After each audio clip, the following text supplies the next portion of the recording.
Olá, pessoal, sejam bem-vindos e hoje vou falar sobre os diagramas de classe UML e entidade relacionamento. E antes de mostrar os exemplos, é importante ressaltar a importância da modelagem, que ao criar ou modificar um sistema, precisamos de um plano para garantir a sua organização, eficiência e comunicação clara entre as partes envolvidas. Então, a modelagem de sistemas surge como uma ferramenta crucial para esse planejamento, fornecendo uma representação abstrata e visual do sistema antes de sua implementação. Logo, hoje vou apresentar e comparar os diagramas de classe da UML e entidade de relacionamento, destacando suas similaridades e diferenças. Esse é o diagrama de classe da UML. É uma representação gráfica das classes e de um sistema, seus atributos, métodos e relações. É uma ferramenta fundamental para a modelagem orientada a objeto, permitindo a visualização da estrutura estática de um sistema. Então, os elementos essenciais são as classes, que no caso desse exemplo, temos a classe hortifruti e produto, os atributos, que são as características das classes, temos o método também, que são as ações que as classes podem executar. São representados por uma lista de nomes dentro do compartimento de métodos. Temos as relações, que são as conexões entre as classes.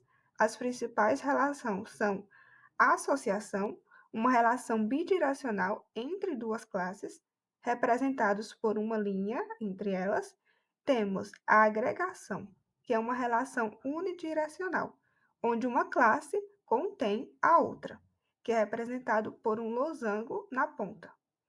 Temos a composição, que é uma relação forte de agregação, onde a classe contém e é responsável pela existência da outra, e é representado por um losango preenchido na ponta. Temos a herança, que é uma relação entre classes, onde uma classe filha herda os atributos e métodos da outra, que no caso seria o pai, representado por um triângulo na ponta. Então, nesse exemplo aqui, a relação entre as classes hortifruti e produto é uma associação, especificamente uma associação de composição. A composição é uma forma especial de associação em que uma classe, que no caso é hortifruti, é composta por outra classe, produtos. Ou seja, a existência dos objetos da classe composta, produto, depende da existência do objeto da classe contenedora, hortifruti. Isso significa que, se um objeto de hortifruti for destruído, todos os objetos produto associado a ele também será destruído.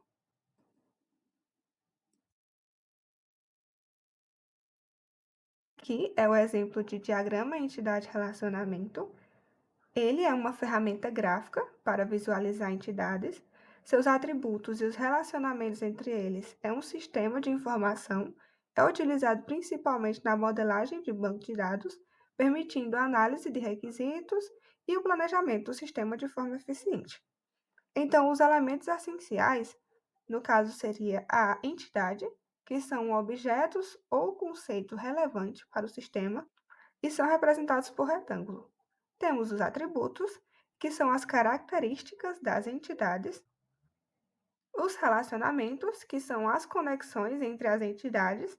As principais relações são de um para um, que é uma entidade se relaciona com, no máximo, uma outra entidade. Temos um para muitos, que é uma entidade se relaciona com várias outras, e muitos para muitos. Várias entidades se relacionam para várias outras entidades, que no caso, a cardinalidade, que indica o número máximo e mínimo de entidades que podem participar de um relacionamento.